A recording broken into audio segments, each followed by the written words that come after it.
Today, we're talking about what just might be the absolute single most effective way to catch big bass during the spring. And best of all, it's so easy, anyone can do it. So if you're a novice angler just getting into bass fishing, this is a video you really need to watch. Stick around, we're going to talk all about it. Oh, that's a good one. That's a good one. Oh, yeah. There we go. Come here, you. Oh, yeah, he's a good fish.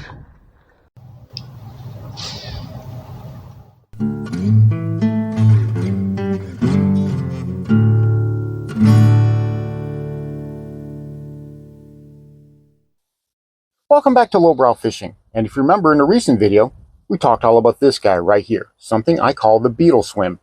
Just a small swim bait with a small swim jig head right there. This is 1/8 ounce, and I've affixed a beetle spin blade to it. Now this thing right here is great when you're just searching for a bite, when you just need to find anything. And they're great for catching bluegill, crappie, and even some nice bass. If you haven't seen that video, I'll link to it in the description below. Check it out. I think you're really going to like it. But what if we're searching for those big bass? What if we're looking for those big girls, the ones that we can find only in spring?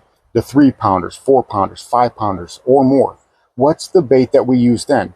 Well, then we switch to something that's old school. And if you're a novice angler, something quite frankly you should be using to begin with. What is it? Well, before we talk about it, if you like bass fishing content that tries to be inclusive, whether you're fishing from a boat or whether you're fishing from the bank, and always thinking about budget, because not everyone has a lot of money to spend on bass fishing gear, then click that subscribe button. This is the channel for you. And while you're down there, I would really appreciate it if you gave this video a like. So what's this bait I'm talking about? What's this magical old school bait that catches great big hogs? Well, it's this good old spinner bait, right? This is what catches big fish. In the past couple years, since I started getting back to fishing a spinnerbait, I have caught more 4 and 5 pound quality bass on this than any other presentation that I fished. Whenever I'm looking to go after those big girls, this is what I tie on. And there's differences about how I work it than, well, how you've been told to work it. This right here, this is just a simple KVD spinnerbait. It's a what they call a tandem blade. It's got the Colorado blade and it's got the painted willow blade. Now, I know a lot of people are focused on when to throw flash versus when to throw something a little bit more dull. Honestly, I don't really follow those rules. If I feel like something that needs to be thrown is flashy, then I will throw it. And a lot of times I get really, really good results. The thing is though, this right here with the painted blade, this is my favorite spinnerbait. This is the one that I've caught most of the big bass on. And I don't think I paid more than $4 for this thing. I'll have to check just to make sure. But this guy right here with that painted blade, it works so well in super clear water. Even in slight stain, I can use this. Now I've heard guys say use a painted blade whenever that water's super muddy. That doesn't make any sense to me. They can't see it if it's super muddy. You know, you'll get a little bit of flash, you'll get a little bit of thump, but that painted blade doesn't really resonate.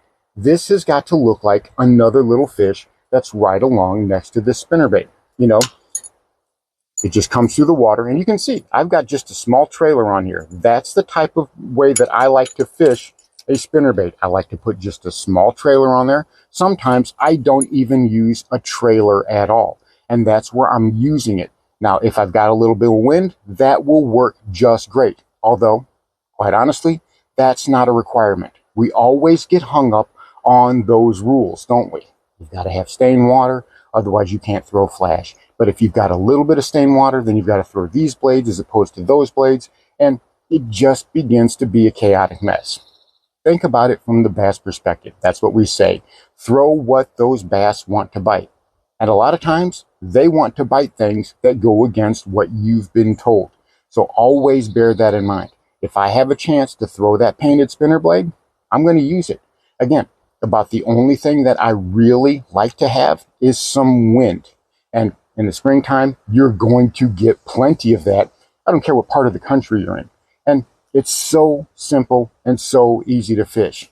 Basically, all you have to do is chuck and wind. nice and slow. Let's go ahead and go out on the water and I'll show you exactly what I'm talking about.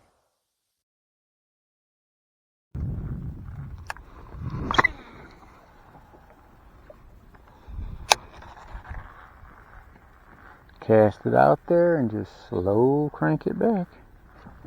That's all you gotta do, slow crank it back. Yep. Very slowly. It's called slow rolling. Slow rolling a spinnerbait. And it catches fish. You don't have to get in a hurry with it. You don't have to get fancy with it. You don't have to get cutesy with it. Cast it out there. Quick. Maybe let it sink just a little bit. And just kind of slow roll it back in. Feeling it come through that vegetation.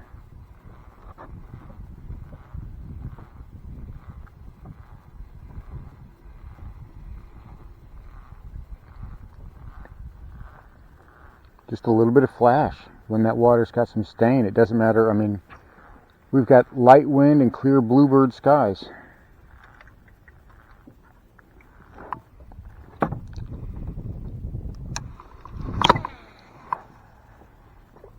That's basically how you need to work a spinnerbait in the springtime. Nice and slow. Nothing fancy. It's not rocket science.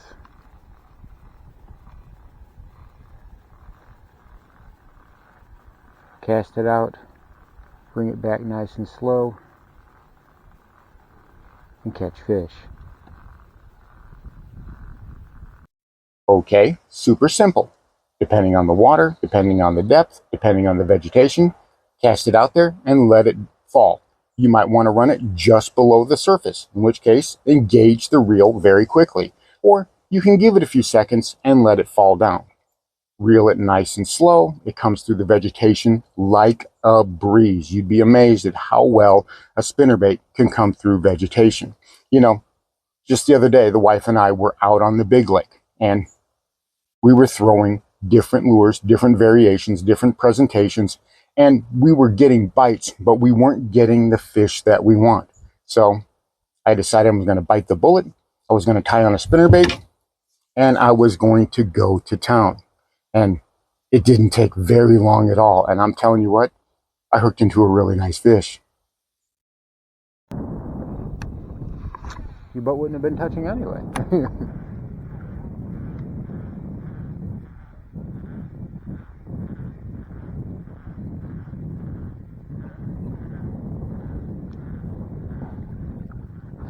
Oh, that's a good one.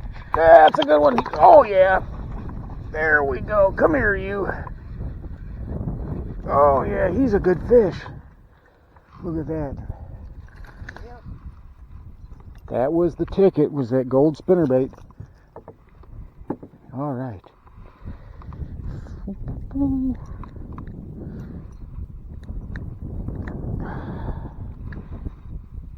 That's a pound and a quarter, pushing a pound and a half. Gorgeous, beautiful fish. Thank you so much, brother. Thank you so much. We sure do appreciate it. All right, there he goes. Let's see if we can't keep that train going. So that was a nice fish, about a pound and a half. And it didn't take but maybe 2 casts before I hooked into that. So those bigger bass, those nicer bass are drawn to a spinnerbait. And the reason why they are is because it looks like a small school of fish. Something they can just vacuum up in one big gulp. And that's something they're looking to do. They're looking to expend the least amount of energy and get the biggest reward. If they can inhale 2 and 3 fish at one time, that's what they're going to do, especially if it's super, super easy for them. And this is the combo that I use. And you're going to say, lowbrow, that's the goofiest thing ever to fish a spinnerbait with. Again, this is what I had. I've only got so much room in that little boat. And when the wife is with me, I got 2 rods. I got 1 spinner and I got 1 big cast. So I've got to be able to do everything with that. And with all the vegetation, I use braid. This is 40-pound braid. Now, the spinnerbait right here, you might say, lowbrow, that's not the spinnerbait that you had in the video. That is completely different from the spinnerbait that we saw you catch that fish on. The one that you had was green and it had double willow blades on it and they were gold. And yeah, that'd be this guy right here. But you notice something about it? You notice something particular about it? That's right. The big blade got obliterated. This thing got hit so hard that that bass pulled off that big willow blade. And I know what you're saying. You're saying, lowbrow, you could have done that with a pair of side dikes. You could have clipped that off yourself and made it look like a bass did it. But here's the proof.